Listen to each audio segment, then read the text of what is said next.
Mesdames et messieurs, Brouchim Abaï pour notre cours hebdomadaire que j'attends, sachez, chaque semaine avec impatience. Et je vous dis la vérité, j'ai deux repères dans ma semaine qu'il y a une semaine qui est passée. C'est Shabbat, on est juifs quand même, et le lundi. Je me dis, il y a quand même une semaine qui est déjà passée, c'est quand même fou. J'ai l'impression que je vous ai quitté la veille. Alors déjà, je vous aime beaucoup, ça vous le savez. Je pense qu'on s'est attaché, j'espère qu'on s'est attaché mutuellement, ou en tout cas, c'est mon cas. Alors, Bezrat Hashem Itbarach, que ce cours il nous apporte à tous beaucoup de bracha. Amen. Si Dieu veut, n'oubliez pas, voilà, on sort de l'Aïgoula de Baba Salé, Baruch Hashem. La semaine prochaine, avant qu'on se revoie, il y aura deux événements importants. Le premier dimanche soir, tout Bishvat, Rosh Hashanah Laïlanot. C'est que c'est important de faire des brachot, de manger des fruits, d'être dans des Seuda, etc. Donc ça c'est bien. Et Motsai Shabbat, à Ben Tova, on a la Hiloula de Rabbi Yitzhak Abochatzera, d'Emin Toulal, de Toulal. Et vraiment, il y a une, voilà, je profite maintenant du cours parce que quand on va se voir, ce sera déjà après l'Aïloula. Il y a une ségoula qui est connue, reconnue, rapportée de plus en plus, conseillée de plus en plus par les gens, etc. C'est le jour de l'Aïloula de Rabbi Yitzhak. Donc je répète, elle va commencer Motsai Shabbat, toute la journée de dimanche.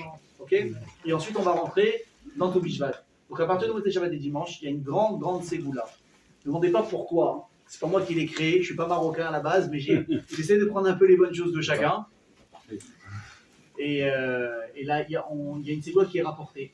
D'acheter une bouteille d'arak. L'arak, c'est l'anisette israélienne. D'acheter une bouteille d'arak. Pas de whisky, pas de vin et pas de coca. Une bouteille d'arak. Et pas de bourra non plus pour les Tunisiens. Voilà. D'acheter une bouteille d'arak. Écoutez bien.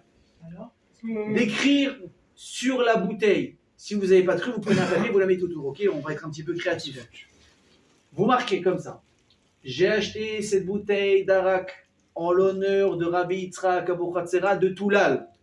De Toulal, la ville de Toulal. C'est une ville, pour ceux qui ne savent pas, qui est au Maroc. D'accord, Toulal. Après, si vous voulez, à la fin du cours, on fera un petit cours de géographie, ça ne me dérange pas.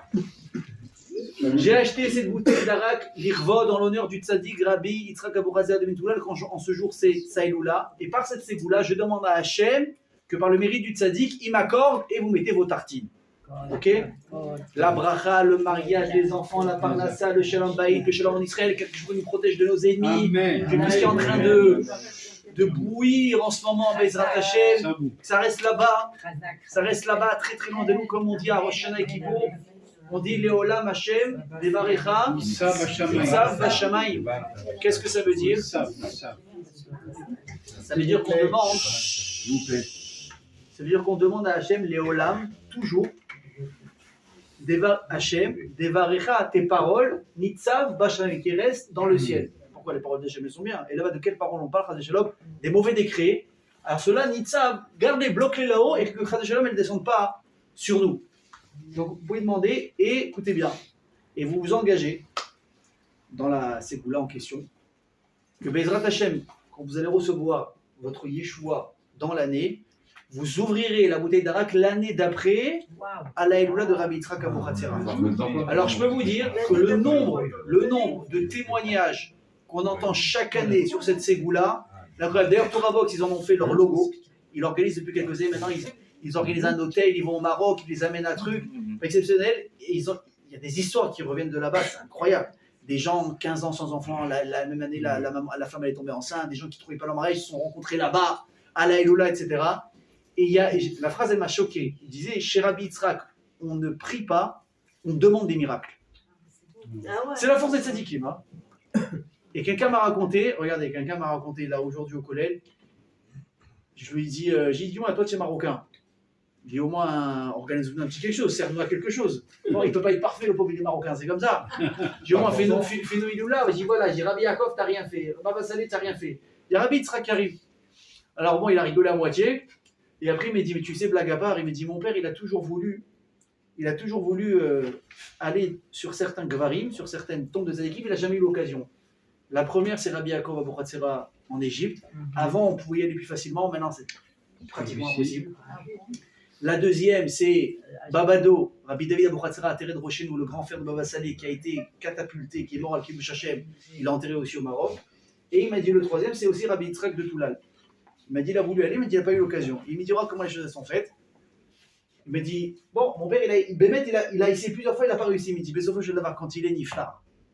Il m'a dit, c'est Shiva, c'est 7 jours. Ils sont tombés le jour de l'Aïloula de Rabbi David à Tered Rochenou. Son mois, c'est Shloshim, ils sont tombés à l'Aïloula de Rabbi Yaakov à Bochatzera. Et ces 11 mois, ils sont tombés à l'Aïloula de Rabbi Yitzhak à Bochatzera. Coïncidence, pas coïncidence, un message du bon Dieu, c'est incroyable. En tout cas, et quand on est attaché au tzadikim, il y a des choses qui se passent. Évidemment, je répète toujours, c'est pas le tzadik qui fait le miracle, c'est Akadosh Baruch Hu. Mais il nous l'accorde grâce au mérite du tzadik. Ça, c'est très important de s'en rappeler. Il ne faut jamais perdre. Et de toute façon, un rave normal qui se respecte, un tzadik, il ne dira jamais je vais faire un miracle. Vous entendez Rabbi David Aboukhatzera Shikhi Anaria, qu'est-ce qu'il dit? Bisrout Avotaya Kdoshim, Hachem, par le mérite de mes pères et de mes ancêtres, fait en sorte que ces personnes aient l'échoua. D'accord? Donc rappelez-vous, nous on n'est pas là pour faire de la Vodazara, pour idoler qui que ce soit. C'est Hachem, on ne perd pas le nord de vue. Et Bezrat Hachem, vous allez faire cette bête Ségoula Motsei Shabbat. D'accord? Même prenez un petit truc sur vous, peut-être, qui revaut Rabbi Yitzhak, même quelque chose de temporaire. Et Bezrat Hachem, ça et ça, Mizeu Mizatanach Yadecha. Vous annoncerez des bonnes nouvelles. Amen, Kenny Ratson. Alors, vous savez quoi, voilà, vous savez quoi, puisqu'on parle de ça, voilà, peut-être que maintenant, justement, on va dire, bah, tout le monde va faire ça. Et vous verrez que même à Rami Lévi, je rigole pas, Rami Lévi maintenant, parce qu'ils sont bons, les gars, ils font maintenant toute une emda. Comment on dit une emda? Un stand comme ça, où ils mettent en avant évidemment les bouteilles d'arak. Sûrement, il doit y avoir une promo. Et ils ont marqué maintenant Ségoula de Tzadik, Rabbi Yitzhak, etc. C'est des tueurs. Tout ce qui est bon à prendre, ils prennent. Ok, donc vous allez voir maintenant, vous allez faire vos courses mercredi, jeudi. Peut-être ceux qui ont oublié le cours ou ceux qui ne sont pas au courant.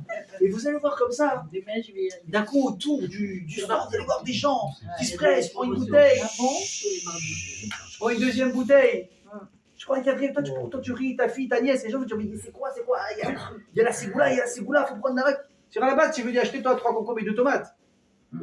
Tu bois même pas d'arak. Toi, tu aimes le vin rouge, toi, tu aimes la boucha. Chacun avec ses défauts, être pas là à saute, ouais. C'est pas grave. Ah, c'est pas grave, exactement. Et tu vois que les gens, ils achètent une arak et tu vas avoir envie, toi aussi, d'acheter, n'est-ce pas? Comment on appelle ça? L'effet troupeau. Mamash, l'effet de masse. Tu vois que tout le monde va en train de faire quelque part et toi, tu suis. Je vous annonce quelque chose. Si vous le faites, vous n'êtes pas un pigeon. Vous êtes humain. Parce que l'humanité, c'est comme ça qu'elle fonctionne. Ça veut dire, des fois, tu as des habitudes. Des fois, tu ne sais pas vraiment quoi faire. Et tu vas te fixer par rapport à la majorité, qu'est-ce qu'ils font eux. Pourquoi? Parce que bon, une personne, elle n'a pas forcément tout le temps, le savoir, de savoir justement ce que ça c'est bien, ce que ça c'est bien. Par exemple, demain, vous rentrez, je ne sais pas, sur les applications d'achat en ligne aujourd'hui, Amazon, Temu, AliExpress, tout ça. Ouais, et on vous propose des articles qui vous intéressent. Mais alors, qu'est-ce que tu fais quand tu veux savoir si un article il est bien ou pas? Il te plaît. La photo, elle a l'air bien, tu regardes la composition, tu vois que c'est un manteau qui n'est pas 100% polyester, il a de la laine, il a ça, il a du cachemire. Ça a l'air super. Au passage, attention, chez Atnez, vous achetez un habit, c'est bien de le vérifier, qu'il n'y ait pas de lin et de laine mélangés, etc. Je referme la parenthèse. Tu te dis, je ne sais pas si c'est bien ou pas. Qu'est-ce que tu fais? Tu vas regarder les avis. Ceux qui l'ont acheté avant toi, je conseille, je déconseille. Est-ce que la taille, ça taille comme une taille normale? Non, j'ai dû prendre le petit. Non, j'ai dû prendre plus grand. On a l'impression que j'ai pris le manteau de mon petit frère. Ça ne me va pas. C'est ci, c'est ça. Messieurs, vous faites du M, prenez du XL. Tu vas Pourquoi? Parce que tu ne peux pas tout savoir. Tu n'as pas le temps de tout vérifier. Donc, tu vas forcément t'en remettre à ce que les gens te disent, à ce que les gens font. Et en fonction de ça, prenez un exemple. Pour ceux qui ont connu, bon, j'imagine que vous avez connu, il y a Khasra, qui veut gagner des millions.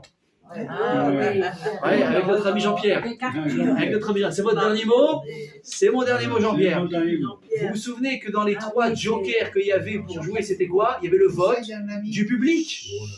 C'est-à-dire que le type, il ne connaît pas la réponse. Alors, soit il peut demander à ce qu'on lui ait des mauvaises réponses.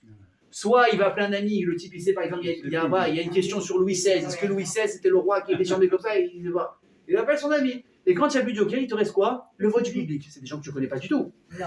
Ni d'avant, ni d'hier.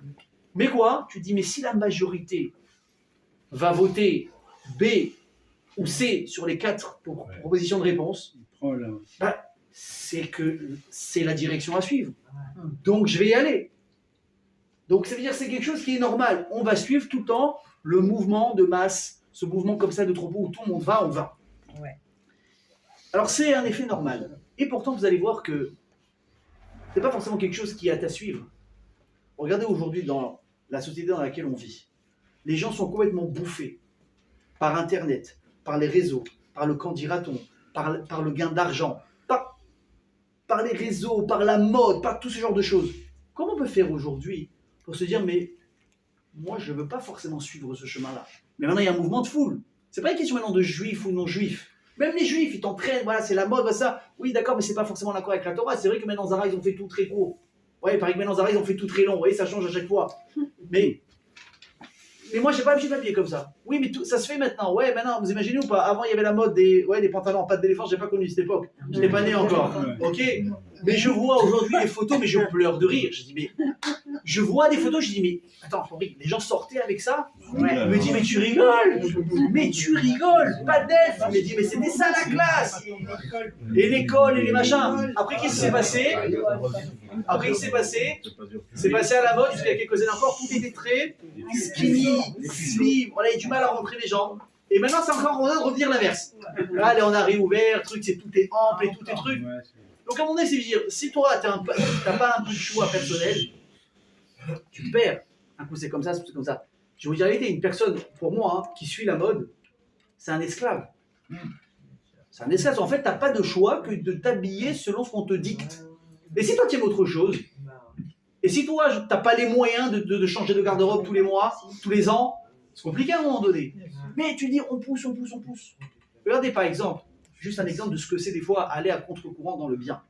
Vous allez à Tel Aviv, une ville où il n'y a pas forcément, elle n'est pas reconnue pour une ville de Torah, d'accord, même si Baruch Hashem, il y a un petit peu de choses qui commencent à se réveiller, les gens font un peu de tchouva, ce que tu veux. Qu'est-ce que tu vas trouver en plein mois de juillet, août, les gens ils sont en train de se balader en maillot de pièces pour aller à la plage, il n'y a pas de sniou, tourner en maillot, c'est tout, c'est là-bas, c'est ok, c'est ce que c'est. Et vous avez là-bas quelques tzadikim avec un chapeau, une veste, ils viennent des synagogues rabbin, ils sont là à demander aux gens, vous voulez mettre les tefilines, le kit d'infanterie il fait 40 degrés à l'ombre, t'as mis les tefilines, ils vont voir les dames jeudi, vendredi, prenez mesdames des dérotes pour allumer les bougies de Shabbat, etc. Mais tu dis, comment toi tu as le temps de penser à ça? Ils sont en train de sortir, ils vont en boîte, ils vont au resto, ils vont bronzer. Le type il est comme ça, à contre-courant. Oui.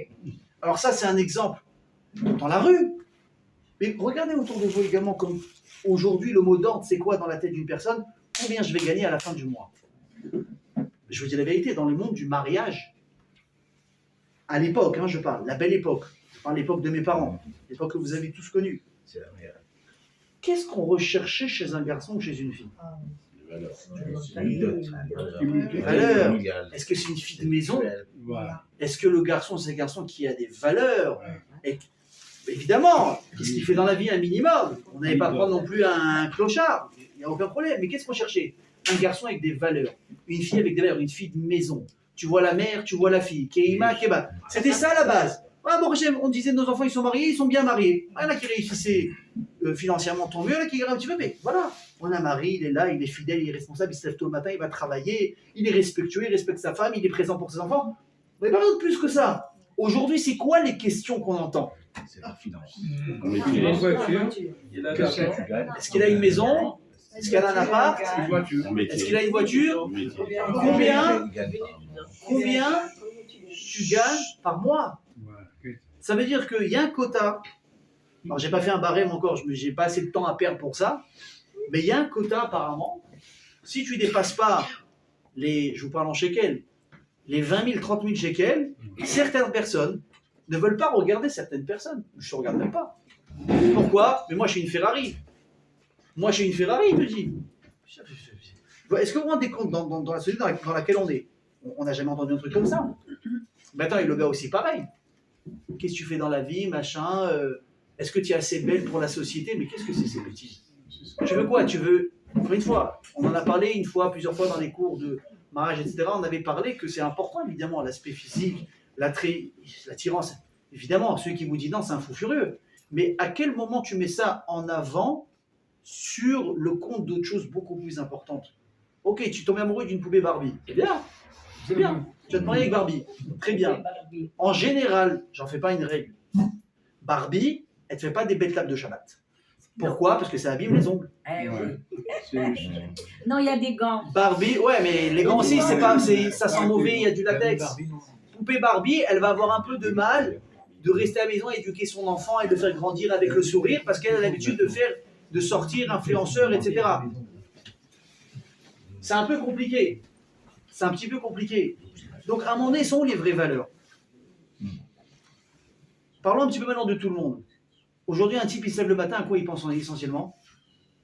Il faut que je gagne de l'argent, il faut que je gagne de l'argent, il faut que je gagne de l'argent, il faut que je gagne de l'argent. Enfin, je parle avec des gens, t'as mis les TEF aujourd'hui. La vérité, j'ai pas eu le temps. Oh, tu pas eu le temps, pourquoi? Ta journée fait pas 24 heures comme la mienne? Ah, mais tiens, si, mais je me suis levé au début, j'ai eu un appel, j'ai dû courir, machin, je vais le mettre au bureau, j'ai eu des clients, finalement, de finir, ils sont passés à l'as. Donc, l'essentiel, c'est quoi? C'est l'oseille. Comment vous expliquez qu'aujourd'hui, vous avez des milliers et des milliers de kolélim à travers le monde? Vous avez des avrichim. Vous avez des milliers de yeshivot avec des bachor yeshivot. C'est quoi qui les intéresse? Amal à Torah. Tu ne me parles pas d'oseille. Tu ne me parles pas de réussite sociale quelconque. Parle-moi de Torah. Je suis un petit peu payé. Ma famille, on trouve un accord, un équilibre. Moi, je fais un petit peu ça sur le côté, etc. Mais c'est quoi l'essentiel de ma vie? C'est le limoud à Torah. Tu vois des fois, je rigole pas, hein. Tu vois des avrichim avec 5 enfants, ils n'ont pas de voiture. Ils prennent le bus. Et quand il pleut, c'est compliqué. Quand il y a du monde dans le bus avec la poussette, c'est compliqué. Pour les courses, ce type, il va s'autoriser peut-être un taxi, parce que bon, à un moment donné, il y a une limite. Les vacances, il ne sait pas ce que c'est, lui. Lui, tu lui parles de Dubaï, il ne sait même pas ce que c'est Dubaï. Aujourd'hui, c'est quoi? Les gens, ils choisissent leur destination de vacances par rapport à les posts Instagram. C'est la destination à aller voir. Il faut absolument faire un selfie à côté du Burj Khalifa à Dubaï. Mais j'en ai à foutre, moi, du Burj Khalifa de Dubaï. Aujourd'hui, il faut acheter le chocolat Dubaï qui coûte une fortune. La cache-route, on est bien. Ah oui, il y a une cache-route. Après, finalement, 3 mois après, on entend attention, arrêtez de manger le chocolat Dubaï. Il y a eu un problème sur la cache-route. Et après, on va savoir est-ce que oui, on peut le remanger, on ne peut pas le remanger. Mais alors, tu vois qu'il y a des gens qui disent attends. L'éducation, c'est bien. Les réseaux sociaux, c'est super bien. Mais moi, de la distance. Chut. Alors, je vous dis, les réseaux sociaux, les ci, les ça, moi, personnellement, je vous dis tout de suite, c'est très dangereux. Et à tous les niveaux. Je ne parle même pas maintenant par rapport à la kidoucha qu'un homme il doit garder pour ses parce qu'il se passe là-bas. Je n'ai pas les réseaux de bénis, mais je n'ai pas besoin de les avoir pour savoir ce qui se passe. Il faut faire très attention. Et même l'impact que ça a sur les femmes. Ouais, mais elle a eu ça, elle va là-bas, je l'ai vu ses posts, elle a acheté sa nouvelle voiture, elle a des nouveaux habits, tous les 3 mois, elle met une autre photo de vacances et non, on part une fois en vacances. Ça fait des problèmes de partout, autant bien chez les hommes. Alors pourquoi Chémé il a créé ça? Vous savez pourquoi? Parce que c'est un outil qu'on peut utiliser pour une chose, c'est diffuser la Torah. Le téléphone, moi, j'ai aucun doute que les réseaux sociaux ou l'Internet, ça a été fait pour ça. C'est un outil surpuissant aujourd'hui. Tu fais un cours de Torah. Tu peux l'envoyer au Mexique. Tu fais, comment on appelle ça, les amis, là? Une story. Tu fais une story, tu fais un podcast, tu fais un machin, mais ça peut être vu par des millions de personnes. Ça, c'est pour ça. Mais qu'est-ce qu'on en a à faire de savoir où tu es parti en vacances le mois dernier? Ouais, tu as eu 100 000 likes. Mais moi, 100 000 likes sur un cours de Torah. Ça, c'est intéressant.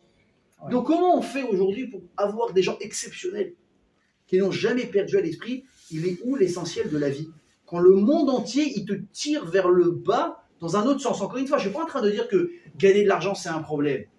Je ne suis pas en train de dire que de gérer des réseaux, c'est un problème. Tu en as besoin pour le travail, tu en as besoin pour la pub, tu en as besoin pour le chivou, pour te faire connaître. Il n'y a pas de souci. Mais la question, c'est à partir de ce moment-là, qu'est-ce qui est le principal dans ta vie et qu'est-ce qui est secondaire? Si le gain d'argent, ça devient ton occupation principale dans ta vie, je vous pèse mes mots, vous êtes des pauvres types.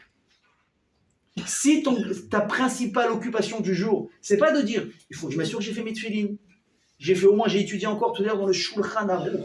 C'est une halakha, c'est pas un conseil. Un homme, il a l'obligation, je pèse mes mots, un homme a l'obligation tous les jours de fixer un moment d'étude, écoutez bien, de fixer un moment d'étude, ou même si on vient lui proposer une affaire en or à ce moment-là, de la refuser pour dire je ne touche pas à ma demi-heure, à mon heure de limoud. Manque de bol, tu as l'habitude, écoutez bien, d'étudier tous les matins, après la tefila, de 8h à 9h, tu fais ta prière, je leur ai dit, quand tu as fini la prière, tu dois aller étudier. Normalement, c'est le truc normal. Évidemment, tu as des avrichim qui ont des kolélim, etc., mais une personne qui va travailler et qui n'aura pas le temps après, tu te dois, après la prière, de suite d'étudier. Comme ça, tu as... Maintenant, écoutez bien, tu as ton heure de limoud de 9h à 10h tous les jours. On est OK? OK. Je suis en train d'étudier. 9h, 10h. Et à 9h30, ton téléphone il sonne. Tu n'as pas été intelligent, tu ne l'as pas mis sur silencieux. Et là, tu as l'appel où tu vas signer 100 000.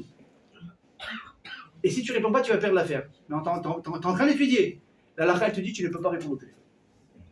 Pourquoi?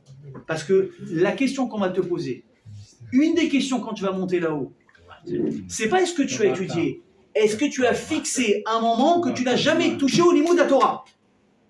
Et il dit le Mishnah Berurah sur place, mais attends, le type il va perdre l'affaire de sa vie là. Et on lui vient maintenant, on dit prends 50%. Il dit je suis en train d'étudier, mais tu vas perdre l'affaire, moi je m'en vais. Qu'est-ce qu'il dit le Mishnah Berurah? Et que le type il n'ait pas peur de perdre l'affaire à ce moment-là. Parce que celui qui donne l'argent c'est qui? C'est Akadosh Baruch Hu. Et si l'argent tu l'as pas, si c'est une épreuve et que tu as mis Akadosh Baruch Hu, il va te récompenser derrière. Pas forcément par de l'argent. On raconte avec le Chafetz Chaim. Le Chafetz Chaim un jour était en train de vivre, il avait ses moments de Torah. On est venu lui proposer quelque chose à faire, moi pas exactement des détails. Évidemment, une grosse somme d'argent à la clé. Il a dit, mais non, je peux pas, il faut revenir plus tard, je suis en train d'étudier. Il a dit, non, t'as pas compris, là on passe, si on s'en va, on s'en va. Il a dit, bah alors bon voyage. Il a dit, bon voyage. Si je me trompe pas, je crois qu'il était aussi le Steifeler, Rabbi Yaakov Kanevski, le père de Raphaël Kanevski. Ils avaient une yeshiva ou un kollel, et ils avaient absolument besoin de souffle, comme on dit ça, de ressources financières. Et un jour, ils ont réussi à fixer un rendez-vous avec un grand donateur, un Américain. Il s'était déplacé exprès pour voir le Stapler. Ah bon, vas-y, si je suis convaincu, il n'y a pas de problème, je vais vous mettre un beau chèque, vous allez être tranquille. Super. Le Stapler, il fait sa Hamida. Ok? Donc déjà, sa Hamida n'était pas rapide. Au moment où il a voulu faire Osé Shalom, il y avait une personne pas loin de lui qui était encore en train de faire sa Hamida. Je sais que souvent, dans la halakha, quand une personne est prise derrière vous, dans les 4 amots, dans les 2 mètres, vous ne pouvez pas faire Osé Shalom, à part s'il y a quelque chose qui sépare entre vous et lui, etc., jusqu'au parterre. Mais sinon, voilà, un petit standard comme ça, t'es keblo. Alors ceux qui ne savent pas, ils s'en foutent, ils arment, il l'a fait en diagonale à 10 cm, ils croient qu'il a fait quelque chose. Tu dois attendre, tu ne bouges pas, tu ne peux pas faire Osé Shalom. Ok? Donc il attend. Évidemment, tu ne peux pas parler. Tu peux faire la tfila, oui, mais tu ne peux pas parler. Maintenant, on finit la prière. L'autre derrière, il n'a pas fini sa Hamida. L'autre est en train de faire des kavanot. Hachem, j'ai mes 10 enfants à marier. Il faut que tu m'aides. Et ma femme, et ma belle-mère, et la guerre avec l'Iran, qu'elle n'arrive pas. Il prie pour toi, l'âme Israël. Il en a pour 1h30. Le stapler ne bouge pas. Maintenant, le donateur, l'autre, il est là. Il attend que le stapler finisse sa prière. Maintenant, il a prévu, allez. Il dit, je vais venir prier à 8h, 9h, on a fini. 10h maximum, je suis dehors. Il a prévu des rendez-vous après. 9h15, 9h30. Le stapler est comme ça, il ne bouge pas. On lui fait signe. Il est comme ça, il n'écoute pas, il est machin. 10h, le type il dit, mais là, je suis venu, mais le rav il est pas ici, moi je dois partir. Le type il s'en va. En l'attendant, l'autre il a fini sa Hamida. 10h10, tu vois le stapler. Oh, c'est Shalom Ibora, et il finit. Et les gens se disent, mais Rabbi, avec tout le respect qu'on vous doit, c'est quoi ce cinéma là? C'est quoi cette folie? Le type il est venu vous mettre 100 000 sur la table. Ça va nous faire vivre pendant au moins 6 à 8 mois, vous rigolez? On va mettre la clé sous la porte. Il lui dit, mais vous avez pas vu qu'il y avait un gars? Oui, on a vu qu'il y avait un gars qui n'avait pas fait au Shalom Besséder. Ben, ça va, on trouve, on fait en diagonale, on s'arrange, on fera un don à la synagogue, on fera quelque chose. Qu'est-ce qu'il lui a dit, le stapler? Il a dit, la halakha. C'est la halakha. Parce qu'il y a un type qui est là, qui va me mettre un peu d'argent sur la table, je vais dire à Hachem, ta halakha, quand elle ne m'arrange pas, je ne la calcule pas. Hachem, s'il décide qu'on doit avoir 100 000 $ pour la yeshiva, tu penses que c'est en piétinant une halakha qu'on va les avoir? Et ils ont une autre yeshiva pour Hachem de l'autre côté. Vous avez compris? Ça, c'est l'importance du limud Torah, combien itim la Torah, etc. Donc, comment on fait aujourd'hui pour bien à ce qu'on dit, pour avoir des gens entiers, des centaines, des milliers de personnes à travers le monde qui sont capables de garder le focus sur ce qui est vrai, sur l'essentiel. Tu as fait ta tfila, tu as étudié, faire tes affaires, bracha ve'atzlacha. Vous savez, c'est quoi le cours de la semaine dernière? Pourquoi les Juifs ils aiment l'argent? Hachem, il veut qu'à travers ce qu'on va gagner, on a des nitzotzot, on a expliqué qu'on avait des étincelles divines à délivrer, à faire des mitzvot avec Vadaï, bracha, kiffer, mais pas sur le compte de l'essentiel. D'accord? C'est un moyen ou c'est une destination ton oseille? Tu gagnes de l'argent quoi? Pour vivre ou tu vis pour gagner de l'argent? C'est ça, et à un moment donné, je peux vous dire, on se perd très vite. On se perd des fois moi-même, des fois ça m'arrive, je suis occupé. Il y a des moments où j'étudie, il y a des moments où je travaille, d'accord? Et des fois quand je vois que les appels ils commencent à s'enchaîner, ben, j'ai appris. À partir d'une certaine heure, même si c'est avant l'heure habituelle, je ne réponds plus déjà au téléphone. Pourquoi? Parce que je sais que cette conversation, elle peut me tirer la 3/4 d'heure. Pas un quart d'heure, 10 minutes. Je peux pas. Alors quoi? Oui, mais c'est important, mais c'est bon. Alors après, je peux pas, alors demain, je peux pas, alors ben on peut pas. Mais c'est très difficile. Il faut vraiment être capable de se mettre des règles, mais vraiment de très très fort. Alors vous allez voir que Bezrat Hashem, la Torah elle veut nous apprendre qu'à travers un épisode qui a été plus qu'historique, il y a là-bas un élément de réponse qui est incroyable. D'ailleurs, pour la petite histoire, on raconte une blague. Un jour, il y avait comme ça un peuple, donc qui avait son roi, etc. Machin, hein. Et à l'époque, comment est-ce qu'on buvait? Il n'y avait pas de robinet. Tout le monde devait aller au puits pour puiser de l'eau, etc. Et on raconte qu'un jour, il y a une sorcière qui voulait faire du mal à ces gens-là. Elle a fait couler quelques gouttes de poison. Elle a fait une petite incantation là, comme ça. Tout celui qui va boire de cette eau-là, il va devenir complètement barge. Les gens, ils ne savaient pas. Le matin, ils sont partis puiser de l'eau. Ils puisent, ils commencent à boire. Et au fur et à mesure, tu vois tous les gars de la ville, complètement, ils commencent tous à déménager. Un plus fou que l'autre. Maintenant, la nouvelle, elle se répand, mais les gens ne comprennent pas ce qui se passe. Et là, il reste à la fin qui? Le roi et le Premier ministre. Eux, ils ont compris que le premier est venu de l'eau. Trop tard, tout le monde a bu, à part les deux. Qu'est-ce qu'ils disent? Il ne faut surtout pas boire. Advienne que pourra, on va trouver une autre source, il faut aller plus loin, etc. Voilà, écoutez bien, à un moment donné, qu'est-ce qui se passe? Comme tout le monde est fou, tout le monde est fou, et ils voient deux personnes qui ne sont pas fous. Qu'est-ce qui se passe? Non, nous on est normaux, eux ils sont fous. Ah oui, forcément. Maintenant, au début, le roi, ça le fait rire, machin, il dit bon, les pauvres, il faut trouver une solution, mais à un moment donné, les fous, ils ont commencé à dire quoi? Mais attends, on a un roi, un premier ministre qui ne se comporte pas comme nous, il ne s'habille pas comme nous. Bah forcément, nous on sort en couche, lui met un pantalon, il y a un souci. Donc vu que maintenant il est plus apte à être roi, on va le remplacer, on va mettre quelqu'un d'autre à sa place. Bah oui, on peut pas être commandé par un fou. Maintenant au début, le roi, au début, il a dit bon, pas possible. Mais à force de la pression sociale, vous savez qu'est-ce qu'ils ont fait finalement? Ils sont partis boire de l'eau. Pourquoi? Pour être comme tout le monde. Pour pas se sentir ni différent, pour ne pas surtout se faire détrôner. Oui. Et quand il est devenu faux, qu'est-ce qu'ils ont dit les gens? Voilà, il est redevenu normal. Vous comprenez ce que c'est le mouvement de foule? C'est ça. C'est exactement ça. Alors vous allez voir à travers la Torah le message extraordinaire qu'on a. Vous avez tous entendu parler, j'en suis sûr, depuis que vous avez fait le Gan. Et même avant vous, vos parents, ils ont entendu, et vos grands-parents, un épisode historique qui s'est appelé Kriyat Yam-Souf. L'ouverture de la mer. Donc évidemment, Parashat Béchalach cette semaine. L'ouverture de la mer. Incroyable. Tout le monde, et je précise bien, a entendu parler de ça. C'était impressionnant. Évidemment, on a vu la force d'Hachem, on a vu les miracles. Alors, est-ce que je vous choquerai si je vous dis que ce miracle, apparemment, il n'a pas du tout été nécessaire.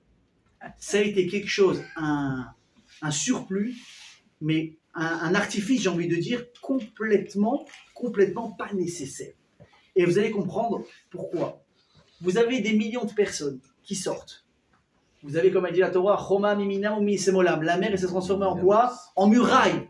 Mamash, à droite et à gauche. Vous avez des gens qui passent. Pour ça, tout ça, pourquoi? Pour sortir d'Égypte, pour pouvoir se rendre dans le Midbar, dans le désert du Sinaï, et ensuite aller en Eretz Israël. Sauf que, écoutez bien, si vous regardez la carte, il y a un moment quand même en arrière, vous verrez un truc qui est très intéressant. C'est qu'il y a un chemin tout simple, normal, par la terre ferme, qui relie Mitzraïm à Eretz Israël, une route à peu près de 170 km. La caméra. Qui l'a emprunté ce chemin? Abraham et Sarah quand ils sont descendus en Égypte. Vous avez Yaakov et ses enfants, les Jvatim, quand ils ont fait les allers-retours avec l'histoire de la famille, Yosef, les frères, etc. Tout le monde passait par la voie normale. D'accord? Il faut rappeler une chose, que avant cet épisode-là de Kriyat Yam-Souf, on avait déjà vu ça, une mer qui s'ouvre en deux pour passer? Non, pourtant il y avait du va-et-vient, il y avait du travail, il y avait du business qui était fait. Comment les gens ils allaient en Mitzraïm? Et comment nous on va à Jérusalem? On prend la route. Vous avez déjà vu quelqu'un vous voler dans l'air sans avion? Ça n'existe pas. Donc je me demande, pourquoi est-ce que tu fais en sorte que la mer, elle doit s'ouvrir? J'ai pas compris. Qu'est-ce qui s'est passé? Elle est passée où le chemin? Aujourd'hui, apparemment, c'est plus comme ça. Je crois que ça a changé. Apparemment, il y a de l'eau maintenant qui rejoint directement la Méditerranée. Bon, aujourd'hui, ça a changé. Mais en tout cas, à l'époque, il y avait une route qui était bien assez grande et très large pour passer sans problème. Pourquoi est-ce que la Torah, elle a fait ça? On va essayer de comprendre. Et je vais vous montrer les mots. Hein. Elle dit la Torah. Vaïdaber Hashem el Moshe les mots. Daber el Béni Israël. Parle au Béni Israël quand ils sont en route. Veyashuvu. Et qui reviennent. Veyachanu lifnei piachirot ben migdol ou benayam. Ça veut dire, les Israël, ils ont pris la route. Quelle route? Ils ont mis le Waze. Vous avez 3 jours de route, on y va. Et au moment, calcul du nouvel itinéraire, vous allez rallonger d'une semaine, faites demi-tour. Ça veut dire qu'ils ont pris le bon itinéraire. Et Hachem il arrive, il a dit faites demi-tour. Maintenant, où est-ce qu'ils se sont retrouvés? Regardez bien, hein. Je vais essayer de vous expliquer rapidement. Là, j'ai l'Égypte, et là, j'ai le Midbar, j'ai le désert du Sinaï, ok? Ils sont partis comme ça, Hachem dit non, demi-tour, vous allez passer maintenant, vous allez revenir devant la mer, et vous allez passer par là. Maintenant, qu'est-ce qui se passe? Ils arrivent devant la mer, ils ne peuvent plus avancer. Ça a duré 3 jours, ce petit chemin. Qu'est-ce qui se passe de l'autre côté? Paro, il entend quoi? Qu'au bout de 3 jours, ils devaient revenir, ils ne reviennent pas. Mais ils sont bloqués. Magnifique. Paro, il s'est dit, mais j'ai fait une erreur monumentale de les laisser passer, de les laisser partir. Je vais tous les ramener. Ouais, donc ils vont orner leurs chars, etc., qu'on a expliqué la semaine dernière, Bizatayam, etc. Ils vont les suivre pour les rattraper. Donc évidemment, maintenant, ils sont pris en étau. D'un côté, j'ai la mer, de l'autre côté, j'ai les Égyptiens. Donc Hachem, il n'a pas d'autre choix de faire quoi que d'ouvrir la mer pour les laisser passer. Mais c'est d'ailleurs. Ça, c'est parce que maintenant, c'est un cas de force majeure. Mais pourquoi tu les as bloqués là-bas? Pourquoi tu les amènes dans un endroit où tu n'as plus le choix que d'ouvrir la mer? Ça veut rien dire. Répond Razal. Hachem, c'est pas un projet qu'il a eu sur le moment. Ah, c'est maintenant, comme il y a eu un problème d'itinéraire, etc. C'est comme un jour, on m'a raconté une blague. Il me dit, tu sais ce que c'est le GPS marocain? Je dis, c'est qui ça? Il me dit, ah, c'est incroyable. Il m'a dit, tu dis, où tu vas aller? Je vais aller à le village là-bas, voilà, tu vas aller à Toulal, etc. Ok, il te dit, prends à droite. Avec l'accent, prends à droite. Ok. Prends à gauche. Maintenant, tu vois, ça commence à être rocailleux. Tu dis, t'es sûr? Ouais, t'inquiète, je gère, je connais. Il dit, c'est moi GPS. À droite, à gauche. Maintenant, à un moment donné, tu arrives. Je commence à être bloqué. Qu'est-ce qu'il te dit? Va à gauche. Il y a une personne là-bas qui est en train d'arriver devant toi. Descends la fenêtre et demande-lui comment tu fais pour y arriver maintenant. Hachem, il ne s'est pas retrouvé par hasard pour les envoyer là-bas. Il les a mis là-bas exprès pourquoi? Pour ouvrir la mer. Afin de noyer les Égyptiens. Afin de noyer les Égyptiens. Ça faisait partie du plan de la sortie d'Égypte. Tu dis d'accord, il n'y a pas d'autre moyen de tuer les Égyptiens. Pourquoi ouvrir la mer? Maintenant, pourquoi est-ce que je m'entête sur ça? Qu'est-ce que dit la Gemara? Shinui Teva, l'eau d'avoir Pachutou. De toucher à la nature que Hachem il a créée depuis Maaseh Bereshit, c'est pas quelque chose d'évident et de simple. Hachem il dit je fais pas ce genre de choses. J'ai créé une nature et la nature elle doit continuer. Je touche pas, on fait pas. Pourquoi aujourd'hui vous assistez souvent à des miracles extraordinaires? Non. Il y a des miracles qui sont explicables, des miracles qui sont remis en question. On ne sait pas, oui, non. Mais des trucs où tout le monde reste comme ça, ah, bouche bée, non. Pourquoi? Je me dis parce que si je fais des miracles tout le temps, il n'y a plus d'être rara, les gens forcément ils vont me reconnaître, etc. Et à part ça, j'ai créé une nature, c'est fait pour la respecter. Donc pourquoi est-ce qu'Akadosh Baruch Hu il a fait ça? Et bien vous allez voir que les miracles, c'était pas uniquement d'ouvrir la mer, c'était beaucoup plus fou que ça. Les gens ils étaient dans l'eau. Ah, j'ai faim. Parce que bon, c'était sympa la grillade de la veille, où il y a 2 jours. La matzah elle est sympathique. Mais bon, ça bourre pas la matzah. Vous connaissez la matzah? La matzah, tu manges 1 heure après tu as faim, 1 heure après tu as faim. Qu'est-ce qui te ferait plaisir, ma chérie? La maman, elle demande à sa fille. La vérité, là, je peux vous faire une pizza, 3 fromages. Ce serait magnifique. Il dit, bouge pas, ça arrive. Qu'est-ce qu'elle faisait? Elle mettait la main dans l'eau. La mère qui s'était fait en muraille. Elle mettait la main. Je veux une pizza 3 fromages avec olive verte. Elle sortait une pizza pour lui donner à manger. Et vous voyez, nos pizzas viennent d'arriver au même moment. L'autre, il disait, écoute, moi j'ai l'habitude, je préfère une petite côtelette. Pas de problème. La cuisson, bleu, rose, et on la sortait comme ça. Mais qu'est-ce que c'est ces miracles extraordinaires? À quoi ça sert? Et maintenant, écoutez bien ce que je vais vous apprendre. Je ne sais pas si vous l'avez entendu. Tosfot, dans le traité Erechin, il vient poser une question, une bombe atomique. De ma vie, j'ai jamais fait attention à ça. Il dit, qu'est-ce que vous pensez? Que les Israéliens sont arrivés devant la mer. On a dit, ils sont arrivés de Mitzraïm, ils sont arrivés là, que la mer elle s'ouvre, et là ils passent, et en fait ils vont continuer dans le désert. D'accord. Il dit, la Gemara dit dans Erechin, Amar Avuna, Israël, Shebeoto Hador, Mikatne Emuna Hayou. Les Israël au moment du désert, c'était des gens qui manquaient de Emuna. C'est-à-dire qu'ils ont vu les 10 plaies, on leur a ouvert la mer, et avec ça, ils n'avaient pas encore confiance en Dieu. Pourquoi? Au moment où la mer elle s'est ouverte, et que les Israël sont passés, et qu'elle s'est refermée, les Israël, il y avait une peur qui persistait chez eux. C'était laquelle? On dit, si ça se trouve, nous on est passé dans la mer, mais les Égyptiens maintenant ils vont nous rattraper de l'autre côté, on va encore une fois être face à eux, donc en fait on n'a jamais été sauvés, ils ont eu peur. Qu'est-ce qu'il a fait à Koshboro? Il a dit au Sar, au Malach, qui est responsable de l'eau, vous savez qu'il y a un Malach qui est, vous ne le voyez pas, mais je me dis qu'il doit être très grand et très fort, il est devant toutes les plages du monde, Et à chaque fois qu'il y a une vague qui vient, qui s'approche du rivage, le malheur, qu'est-ce qu'il lui dit? Stop, arrête-toi. Pourquoi? Parce que l'eau, par nature, elle a... Vous avez déjà fait verser l'eau par terre? Ça ne s'arrête pas. Ça continue, ça continue, ça continue. La mer, c'est pas normal qu'elle reste là où elle est. Normalement, de nature, elle devrait, ce que je veux dire, inonder le monde. Il y a un malard qui est là devant l'eau qui lui dit « Stop, tu n'as pas le droit d'inonder le monde, retourne à ta place. » Mais qu'est-ce qu'elle fait la mer? Elle réessaye, à chaque vague, elle réessaye. Le malard qui lui dit quoi? Non. Non, tu ne peux pas, retourner en arrière. Qu'est-ce qu'il a dit Hachem à ce malach-là? Il lui dit, regarde, maintenant que les Égyptiens ils ont été engloutis, les Israéliens ils ont peur, ils pensent qu'ils sont encore vivants. Rejette les corps à la mer pour qu'ils se rendent compte qu'une fois pour toutes, ils sont morts. C'est quoi le miracle qu'il y a eu à ce moment-là? C'est que c'est pas, il y avait moi et vous, comme ça on est dispersés, chacun voit un Égyptien mort. Non. Chaque personne, il a vu son oppresseur à lui, personnel, qui lui a fait mal et qui l'a fouetté, mort devant lui. Prenez le détail.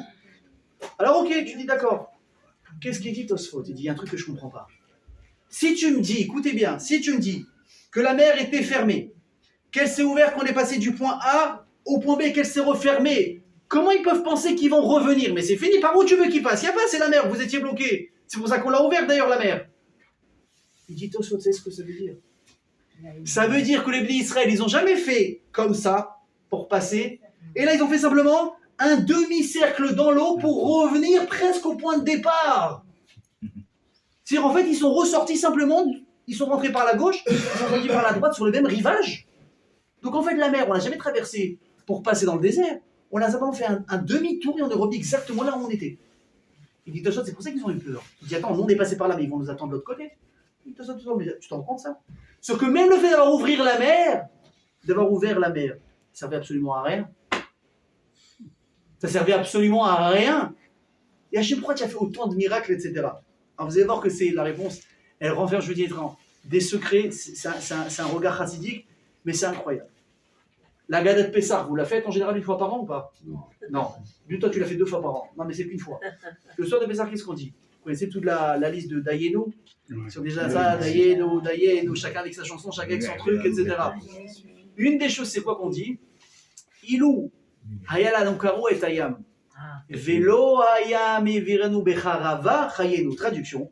Si seulement Dieu nous avait ouvert la mer, mais qu'il ne nous avait pas fait passer sur la terre sèche, ça nous aurait suffi. Ça veut dire que quand Hachem il a ouvert la mer, d'ailleurs Hachem dit, il n'y avait pas de boue. C'était sec. Sec comme du carrelage. C'est fou, hein? Et moi, je vais m'y poser une seconde. On sort de 200 ans d'esclavage. On a failli mourir encore, le stress. La mer, elle était déchaînée, on a eu peur de passer. Finalement, on rentre, finalement, là. Est-ce que tu penses vraiment que ça nous fait quelque chose de savoir si maintenant, quand je suis en train de m'enfuir de mes oppresseurs, je suis en train juste de sauver ma vie et que je suis en train de goûter la liberté, est-ce que tu crois qu'on est à faire? Est-ce que je vais marcher dans de la boue ou sur la terre sèche? Est-ce que tu crois que ça va me déranger? Je vais salir un petit peu ma chaussure? Mais juste laisse-moi partir. Chas v'shem, chas v'chalila. À l'époque, les pauvres, dans les camps, à Auschwitz, tu lui dis sors maintenant. Regarde, il fait moins 30 degrés dehors, tu auras juste un petit gilet sans manche, mais tu auras peut-être un espoir de vivre. Tu veux sortir ou tu préfères attendre qu'on t'amène une doudoune, des bottes, des chaussures, peut-être un petit sandwich? Tu dis, mais rien que laisse-moi un trou de rat pour m'enfuir. Je cours. Je veux sauver ma vie, oui ou non? Oui. Les Israéliens n'étaient pas dans le même état. Ils n'arrivaient même plus à réfléchir, à penser. Qu'est-ce qu'ils ont dit les Bnei Israël à Moshe? Quand Moshe est venu les libérer et que finalement par eux il a répondu par la colère, il a dit, ah vous pensez à vous libérer, à partir de maintenant je vais serrer la vis. Qu'est-ce qu'ils ont dit les Bnei Israël à Moshe? Elokim ishpot benenu venecha. Dieu il va faire le din entre toi et nous de quoi? Le mal que tu nous as apporté à travers maintenant ton intervention. Pourquoi? Parce qu'à cause de toi maintenant on a souffert encore plus. Donc ils en pouvaient plus, ils n'avaient plus de repères. C'était fini. Qu'est-ce qu'on dit? Ah là, merci Hachem, tu nous as fait passer dans l'eau, c'était pas boueux, mais qu'est-ce que j'en ai à faire? C'est-à-dire pourquoi on a besoin de détails pareils? Ça veut dire, mes amis, que chaque détail il a son importance. Que chaque chose qu'il a fait Hachem, c'était pas par hasard, c'était pas pour en mettre plein la vue à qui que ce soit, et c'était vraiment pour ressortir avec un message. Et je vais commencer à vous expliquer un petit peu. Pourquoi est-ce qu'Hachem il a ouvert la mer? On a fait des miracles en Égypte. C'est vrai. Ouais. Combien de pluies on a eu? 10. Oh, très bien. Mais c'était uniquement entre 4 murs. Oui. Personne n'a su exactement qu'est-ce qui s'est passé. Tu verrais, d'accord, mais les gens, ils ont entendu. Il y a les peuples qui sont sortis, ils ont commencé à parler d'Égypte, d'accord, mais qu'est-ce que tu crois? Les Égyptiens qui sont restés vivants, tu penses qu'ils n'ont pas essayé un petit peu de censurer les faits? Ils sont très forts, hein, les gens, quand ils veulent cacher des infos, etc.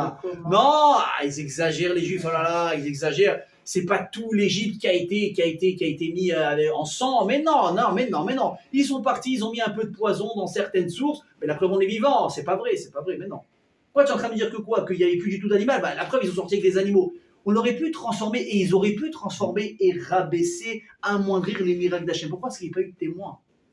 Les Égyptiens et les Juifs. Est-ce qu'on a encore compris qui c'est Hachem? Non. Est-ce qu'on a commencé à craindre les Israël? C'est qui ce peuple? Non. À partir de quand le monde entier a été témoin, sans censure, qui est Hachem?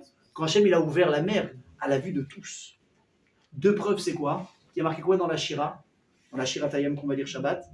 Az nivhalou aloufé Edom. Ça veut dire à ce moment-là, personne n'avait peur d'Israël, on n'avait pas peur, c'était des esclaves. Ok, vous avez fait des tours de magie, on sait pas ce que vous êtes sortis, d'accord. Et alors, vous êtes qui? Comment est-ce qu'on a réussi à gagner la crainte du monde entier sur les Juifs? Aznivalou, Kienivalou, Aloufé Edom, les plus forts du monde, ils ont eu peur. Pourquoi? On a vu qu'eux, ils ont un Dieu. C'est pas normal ce qui se passe. C'est au-delà. S'il y a quelqu'un comme ça qui les accompagne, mais évidemment qu'on a peur d'eux. Et on avait gagné le mettre la crainte des gens. Tu sais, je vais vous dire quelque chose. C'est un Juif, il était droit dans ses bottes. Mamash, avec des vrais crelottes, des vrais principes d'Avodat Hashem, il n'y a personne qui pourrait lui faire du mal. Il n'y a personne. Vous savez, je vais vous dire, hein, les non-juifs, quand ils voient un juif, encore une fois, qui se comporte bien avec du DRRS, la Torah, elle te dit pas maintenant, tu vas embêter tout le monde. On n'a jamais dit maintenant d'ouvrir des tapis, de se prosterner dans la rue. Non, on ne fait pas ça.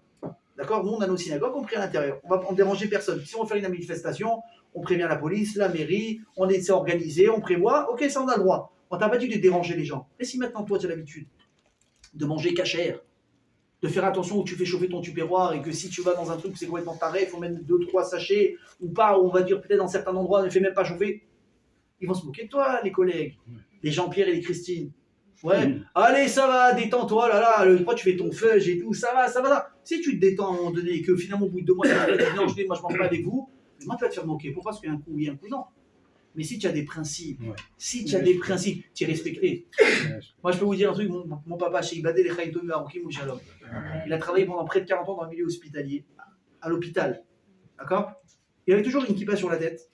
Ou vraiment, quand il a commencé à avoir des problèmes, il mettait un petit, vous savez, un petit bonnet de bloc. Les gens savaient une chose, Monsieur Attal, dans son équipe, il ne fait pas la bise aux femmes. Il fait pas la bise aux femmes. Pourtant, c'est normal, tes collègues, ça fait 20 ans, on serre la main, les gens, ils venaient, ça va? Ah, mais ça va, on se connaît depuis 20 ans. Non, je te sais, et les gens le respectaient pour ça. Maintenant, évidemment qu'il a été moqué, raillé, le juif avec la kippa, machin, ce que tu veux. Il avait des principes.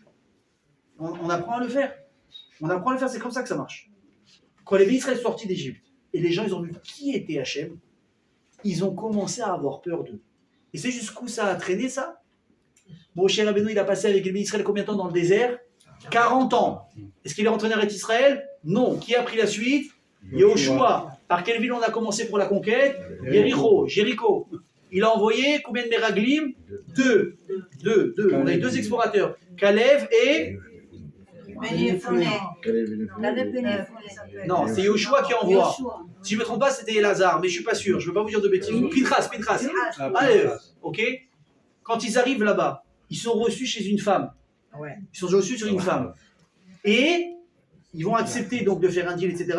Et au moment où ils sont dedans en train de lui dire, écoute, voilà, sache qu'on va attaquer la ville, etc. Il y a des gens, des surveillants de la ville qui ont vu donc des étrangers rentrer. Ils sont rentrés dans la maison pour les attraper. Qu'est-ce qu'elle a fait, la femme? Elle les a cachés. Elle a dit, non, il n'y a personne, vous êtes trompés, peut-être dans une autre porte.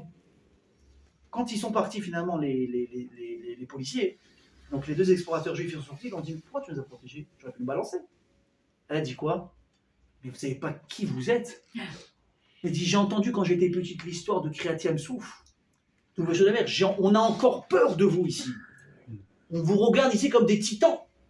Donc l'effet de Kriyat Yam-Souf, c'était quoi? C'était surtout de montrer au monde entier, c'était qui a Kadosh Baruch Hu. On va demander jusqu'où ça va la force du Ham Israël. À l'époque du Beit Sheni, Khurban Beit Sheni, quand on a détruit le 2e temple, une des xérotes qui avait été faite, c'était quoi? Interdiction d'étudier la Torah. Ok. Il y a un type qui s'appelait Papus Ben Yehuda, un juif. Papus Ben Yehuda. Un jour, il passe et il voit Rabbi Akiva en train d'enseigner la Torah dans une synagogue, avec une caméra, avec des gens qui sont là, avec la kippa, avec le chapeau, et vas-y, te mets des pubs dehors, il t'envoie sur les groupes WhatsApp, et ce soir, il y a cours. Et dis-moi, il dit, mais tiens, malade mental, tu veux mourir? Arrête d'étudier la Torah, tu vas mourir. Qu'est-ce que lui répond Rabbi Akiva? Il lui dit, papa, tu sais à qui tu me fais penser? À un renard qui marchait au bord de l'eau et qui voulait absolument manger des poissons, parce qu'il avait très très très faim. Mais le poisson, il n'est pas bête. Il reste loin du renard. Le renard, qu'est-ce qu'il lui dit? Oh là, les poissons, vous êtes beaux, etc. Il dit, venez, on fait un truc sympa, moi je peux pas aller dans l'eau. J'aime pas l'eau, je suis un peu comme les chats. Venez sur la terre ferme, on se balade, on fait un truc, on fait connaissance, tu me racontes ta vie, je te raconte la mienne, ça va être sympathique. Le poisson, il lui dit, c'est toi l'animal le plus intelligent, mais tu es bête comme tes pieds. On sait très bien que si on sort de l'eau, on peut plus vivre. C'est terminé. Qu'est-ce qu'il dit Rabbi Akiva à papa? Il dit, tu me fais penser à ça. Il dit, tu comprends pas que moi, sans Torah, je suis comme un poisson sans eau.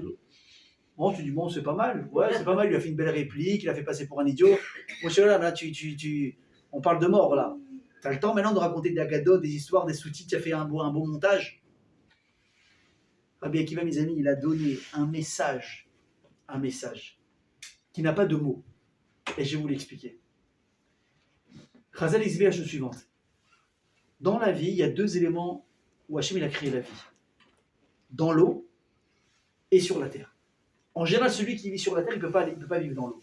Et vice-versa. Celui qui vit dans l'eau, il ne peut pas aller sur la terre. Il dit, Chazal, sachez que ceux qui vivent dans l'eau, ils ont un grand avantage sur nous. C'est quoi? Alors pour les Tunisiens, on va dire déjà, il n'y a pas le Haïnara là-bas sur les poissons, parce qu'on ne les voit pas. Ok, je vous l'accorde, c'est bon. On a parlé de l'Arak tout à l'heure, voilà, on vous donne un côté tunisien, comme ça tout le monde est content. Super. Mais beaucoup plus profond que ça. Tous les spécimens qui vivent dans l'eau, ils sont conscients d'une chose. S'ils sortent de l'eau, qu'est-ce qui se passe? Ils meurent. Ils sont tout le temps conscients, il y a un créateur, il y a un endroit dans lequel on peut évoluer, et l'autre on ne peut pas évoluer. Ça veut dire qu'ils n'oublient jamais, à aucun moment de la vie, qu'ils sont dépendants de quelque chose, de quelqu'un pour vivre. Par contre, toutes les personnes qui vivent sur la terre ferme, qui peuvent se balader aussi loin qu'ils veulent, autant qu'ils veulent dans les airs, aller aux États-Unis, à droite, à gauche, tu vas, tu viens, tu travailles, tu dors. Tu oublies que tu es dépendant de quelqu'un, de quelque chose qui a une source qui te donne la vie. La seule chose qui te rappelle de temps en temps que tu es vivant et que tu es mortel, si je te coupe la respiration. Là, oui, tout de suite. Mais vous connaissez, vous, un endroit où il n'y a pas d'air dans le monde? Il n'y a pas, au prochain, de partout où tu vas, tu respires. En vrai, Israël, tu oublies qui tu es. Un simple humain. Une simple personne qui a un créateur et qui a des choses à faire au quotidien. C'est pour ça que les gens, qu'est-ce qui se passe à un moment donné? Ils deviennent égoïstes. Ça devient des gens qui font des disputes avec tout le monde. Ils ont que ça à faire. Pourquoi la Gemara elle dit Tob lechet le beta avel, mais la lechet le beta mishte? La Gemara dit c'est mieux d'aller fréquenter des endroits où il y a des endeuillés que d'aller dans des fêtes et des mariages et des youlottes. Pourquoi? Parce que quand tu fais la fête, tu fais la bringue. La vie elle est belle, tu t'éclates, c'est super. Quand tu vas voir des endeuillés pleurer ou tu assistes à un enterrement, qu'est-ce que tu te rappelles? À un moment donné, on passe tous par là-bas. Mais à Farbata, mais la Far Tachou, tu es venu à la terre, je repartirai à la terre. Mais j'oublie. Vous savez combien de fois, moi, quand j'assiste à des enterrements, je te dis, mais qu'est-ce que je perds mon temps, moi, à vouloir à quelqu'un, à pas lui parler, il m'a fait comme ça, il m'a parlé comme ça, et moi j'ai un statut, et moi j'ai ci, et moi je fais comme ça, et moi j'ai tel standing, et moi je veux ça, et moi je veux ça. Le jour où tu vas partir, tu vas sans rien. Vous connaissez l'histoire avec Rothschild? Je vais raconter, je crois, une fois. Ouais. Rothschild, le baron de Rothschild. Juif, Baruch Hashem, super. Le type, il meurt. Il laisse un testament à ses enfants. Mes enfants, voilà, je meurs, etc. Machin. Je vous demande une chose qui m'est très chère. Ne demandez pas ni pourquoi, ni comment, ni quoi. Faites-le. Je veux être enterré avec mes chaussettes. Une chaussette? Mes chaussettes. Si vous voulez aller une, ça ne me dérange pas. Allez voir le rabbin. Utilisez tous les moyens possibles de persuasion, financière, ce que tu veux, les relations. Mais rendez-moi ce service. Je dis ok. On arrive. Voilà, le papa il vient de mourir tout de suite, on appelle le rabbin immédiatement, le grand rabbin, celui qui évidemment qu'il connaissait très bien, il dit écoutez, voilà, ne vous inquiétez pas, on va s'occuper de tout, ça va bien se passer, on va vous entourer, vous avez besoin de quelque chose, on est là-bas, 84, très bien. Il y en a une demande. Papa il va être enterré avec les chaussettes. L'autre dit vous avez de l'humour, hein? L'humour noir, mais de l'humour. Il dit ah non, mais regardez, regardez le testament, c'est pas une blague, c'est la vérité. Il dit écoutez, Je vous adore, on adore votre papa, hein, il a fait beaucoup de choses pour la communauté, est-ce que vous voulez? Mais la halakha, on ne peut pas enterrer un juif chez nous avec des habits, ça n'existe pas. Comme il est venu, on l'enterre. Maximum un linceul, mais il n'y a rien, il n'y a pas. Il lui dit, mais écoutez, monsieur le rabbin, vous devez refaire la toiture de la synagogue, on va vous aider. Monsieur le rabbin, regardez la voiture, elle est fatiguée, la voiture, la pauvre, la voiture. Vous avez 8 gosses, vous êtes dans une smart, on va vous aider. Monsieur le rabbin, regardez, les habits, ils sont râpés. Oh. Il dit, écoutez, monsieur le rabbin, pas monsieur le rabbin, il y a des choses qu'on peut faire, des choses qu'on peut pas faire. Et ils essayent, ils font intervenir le préfet, ils font intervenir. Je suis désolé, vous voulez l'enterrer avec des chaussettes, pas dans un carré juif, et ce ne sera pas moi qui vais gérer l'enterrement. Bon, ils ont vu qu'il ne bouge pas, une malassade, maintenant il faut l'enterrer, qu'est-ce qu'on fait? Le notaire, il les rappelle. Votre père, il vous a laissé un deuxième testament. Venez l'ouvrir. Ils repartent. Ils ouvrent. Mes enfants, si vous avez fait ce que je vous ai demandé, vous avez dû vous rendre compte que quoi? Que ma première demande, elle est impossible. Chez nous, les juifs. Pour vous apprendre une chose, après 120 ans, même ces chaussettes, on ne peut pas emporter avec nous. Vous comprenez? Et ça, c'est un type qui a brassé des milliards. Il était capable de penser comme ça. Nous, on se perd à un moment donné. À quoi on pense? À l'argent, à la réussite, au kavod, au social. C'est laquelle la femme la plus belle pour qu'on me dise, ouais, elle est belle ta femme? Ou c'est lequel mari le plus blindé? Quelle voiture il a? Il est beau, il gagne de l'argent, ton mari. Mais l'essentiel, il est où? Est-ce que c'est un mari qui va mettre cette filine? Est-ce que c'est un mari qui va te respecter, qui va te parler correctement? Est-ce que c'est un mari qui va prendre le temps, au moins 1 heure le Shabbat avec ses enfants, de chanter une chanson de Shabbat, de faire un petit Dvar Torah, d'aller à la synagogue? Est-ce que ta femme, elle va prendre le temps de te préparer un petit plat le soir, de t'encourager? C'est le moment que tu es en galère, tu as ton petit chiour habituel, mais maintenant il y a du stress avec les enfants. Chérie, vas-y, ne rate pas ton cours de Torah, c'est ça qui nous amène la bracha à la maison. Il y a le petit qui pleure, j'ai la synagogue, vas-y, je suis là. Tarata Mishpacha, elle va te faire ces choses-là, elle va respecter tes parents, elle va parler à ta mère au bout d'un mois de mariage, tu verras plus tes parents pendant 6 ans à cause d'elle minimum. Ils sont où les vraies choses? Mais on les oublie. Mais on est éternel. Mais moi, tu sais qui je suis, moi. Je connais ma réussite sociale, tu sais combien je gagne, tu sais, je m'appelle monsieur et j'ai un titre et j'ai un statut. Mais ça, c'est à cause de quoi? Parce qu'on oublie qu'on est dépendant de quelqu'un qui nous a créés. Parce qu'on vit librement. Qu'est-ce qu'il a fait à Kadosh Baruch? Il a dit, je vais vous apprendre une bonne fois pour toutes un message, il ne faut pas l'oublier. Vous venez de la terre, il n'y a pas de problème. Par où je vais vous faire passer? Par la mer. J'ouvre l'eau. Rentrez dans l'eau. Recommencez à vous connecter avec des gens qui ne vivent pas comme vous, des espèces comme vous, mais qui se rappellent que quoi? Que sans ça, sans notre endroit dans lequel on a été créé, on évolue. Si on décide demain de nous l'enlever, on n'est plus. Et vous allez comprendre que c'est comme ça qu'il faut aussi se comporter à l'extérieur de l'eau, comme dans l'eau. Mais qu'est-ce qu'ils ont découvert, les Juifs? Chose extraordinaire.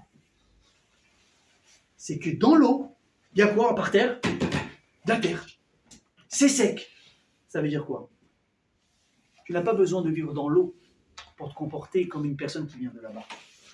Tu n'as pas besoin qu'on te rappelle quotidiennement avec quelque chose que je t'enlève si jamais tu te comportes mal, pour te rappeler qu'il y a Hachem à qui tu dois tout et que c'est lui que tu dois servir en priorité. Tu dois être capable, même sur la terre ferme, de faire un travail sur de te rappeler d'où tu viens et à qui tu dois tout ce que tu as dans ta vie. Et ça, c'est le message à mes amis de Kriyat Yam-Souf. Il a dit Hachem quoi? Il dit, regardez, vous vous oubliez. Vous allez à droite et à gauche. Il n'y a aucun problème. Mais comment je vais faire pour te rappeler qui tu es? Comment toi, tu vas faire pour ne pas suivre forcément la pression sociale? Le quand dira-t-on? Qu'est-ce qui se fait aujourd'hui? La mode. Oui, mais moi, j'ai un standing à tenir par rapport aux voisins. Ils sont partis 5 fois en vacances. Et moi aussi. Un juif, il aura toujours le koach, la force, de décider c'est quoi son derech à lui, son suivre la majorité. Mais nous, regarde, tout le monde le fait. C'est d'ailleurs. Mais est-ce que lui, il a un petit peu oublié d'où il vient et où il va, surtout? Qu'est-ce qu'il perd qu'à vote? Si tu te rappelles, Miaïn Bata ou Lana Taoler, tu ne feras pas de Ververot. Si tu te rappelles d'où tu viens, mais surtout où tu vas, tu n'as pas de perdre. Je peux vous dire qu'une personne, mais même moi je vois des gens comme ça, des gens qui ont l'importance de la vie, de chaque minute de Torah. Vous parlez avec des rabbinim. Pour les rabbinim, ils n'ont pas le temps de prendre le café avec vous. Pourquoi ils n'ont pas le temps? Est-ce que tu crois que c'est parce qu'ils ne t'aiment pas? Non. Et tu crois que c'est parce qu'ils veulent ton argent pour parler avec toi? Non, même tu vas chez des rabbinim, tu vas dire ça. Pourquoi? Parce que le temps est précieux. Parce que le temps est précieux. Je vais te donner un conseil. Mais après, tu dois travailler. Maintenant, pourquoi j'ai pas le temps? Parce que j'ai des choses à faire. Parce que le temps, il est précieux. Parce qu'il me reste 20 ans, 30 ans. Qu'est-ce que je moi mes lèvres? Chaque jour, fais tes choubas. Pourquoi? J'ai le temps. J'ai pas encore de poils blancs. Enfin, pratiquement pas. Ouais, j'ai le temps. Mais qui t'a dit que tu as le temps? Tu sais quand ça commence. Tu sais pas quand ça s'arrête. Je vous dis pas ça pour foutre le stress, mais c'est une réalité. Fais tu vois tous les jours, parce que si aujourd'hui tu n'as pas fait et que demain tu n'es plus là, tu vas mourir sans échouva. C'est un problème. Une personne qui sait à quel point son temps il est précieux, il dit écoute, regarde, tu veux quoi? Ça, j'ai pas envie d'être avec toi. Viens, on trouve un accord, tu veux pas, tu sais quoi? Même prends ça. Même prends ça. Il y a un type qui m'a raconté aujourd'hui, un rabbin de communauté. Bon, Rachim, il a fait la bar mitzvah de son fils là, et il m'a dit qu'au sein de sa synagogue, il y avait deux personnes qui avaient un compromis sur une belle somme d'argent. Ok, on parle de 30-40 000 shekels. C'est parti voir le rabbin. Voilà, il me doit, non, je ne lui dois pas. Il dit écoutez, moi je ne suis pas Dayan. Venez maintenant, on va essayer de trouver ce qu'on appelle une pshara, un compromis. Sinon, je vous enverrai chez un Dayan. Et c'est lui qui va trancher. Vous avez des Torah, vous allez accepter. Ok. Il a attendu un petit peu ce que les deux avaient à dire. Bon, il a donné son avis, etc. Il a dit à l'autre écoute, il te doit, tu peux être mévataire, machin, truc. Bon, l'homme chané. Le type qui réclamait l'argent, à quelle conclusion finalement il est arrivé? Il a dit au type tu sais quoi, les 30 000, cadeau. Par contre, le rabbin, il fait la bar mitzvah de son fils, tu lui donnes 5 000. Le rabbin, il fait la bar mitzvah de son fils, tu lui donnes 5 000 shekels. Comme ça, et comme ça, on est quitte. Hein. C'est comme si tu veux me rembourser à moi mes 30 000. Mais le type, il a dit quoi? Attends, j'ai pas le temps. J'ai pas le temps. Je vais me battre, je vais le truc, je vais le haïr, on va pas se parler, etc. J'ai pas le temps dans mon cœur. Bon, moi j'ai besoin de l'argent, il y a un rabbin qui a besoin de quelque chose, ça va ça qui va manquer. Donc ça, ce sont des gens qui sont capables de se rappeler c'est quoi le but réel dans la vie. Comment un juif est capable d'arriver à ça? Vous savez, je vais donner la réponse, on a ça dans le sang. Oui. Avec ce qu'on a passé à l'époque des Mitzrayim, avec ce qu'on voit aujourd'hui, c'est comme ça qu'on voit des petits jeunes aujourd'hui qui mettent des films dans la rue à des gens qui n'en ont rien à faire de la Torah. Et qu'ils ne vont pas à la plage pendant que tout le monde y va, eux ils prennent le temps de faire la mitzvah aux gens. Ça qu'on trouve aujourd'hui des milliers de personnes à travers le monde, ils te disent l'argent c'est important, oui, mais c'est pas ça le but dans ma vie. Je préfère mettre dans un 3 pièces avec 8 gosses et d'acheter mon lamaba ici et maintenant. Et vous avez des bachoré yeshivot. Vous savez, je vais vous dire juste pour la petite truc. Vous savez ce que c'est le QI d'un avrer? Le QI d'un kolelman. Il prend la majorité des personnes qui sont là, il vous met dans la petite poche. La rapidité à laquelle il réfléchit, la quantité de données qu'il enregistre et qu'il rabâche et qu'il répète, c'est une machine. Le type, il fait Polytechnique, il sort premier de sa promotion. Bachoré yeshivot, c'est des types qui étudient 15 heures par jour, tous les jours et avec le sourire. Où tu vois ça? Où tu vois ça? Un mec qui peut faire des études pendant 3, 4 ans, 5 ans. Pas pendant 8 ans, pas pendant 20 ans, le type il fatigue. C'est des types qui ne manquent pas de chokhma.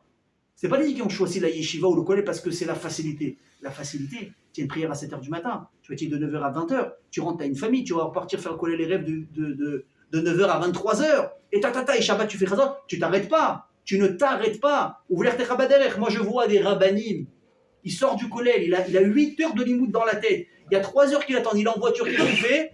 Il prend un livre, il étudie. Ça, c'est des gens qui savent ce que ça veut dire. Vivre dans la terre comme si qu'on était dans l'eau. Et c'est ça le message de Kriyat Yam Souf. Dans la vie de l'ur, se rappeler qu'il ne faut pas suivre, les amis. On ne suit pas ce qu'on fait aujourd'hui en 2026. On ne suit pas la foule, on ne suit pas la masse. On ne doit pas faire ce que les autres font. On doit faire ce qui est bien de faire. Pour qui? Pour Hachem. Parce qu'en réalité, ce qui est bien pour Hachem, c'est bien pour nous. Il reste qu'on soit capable. Amen. Il reste qu'on soit capable.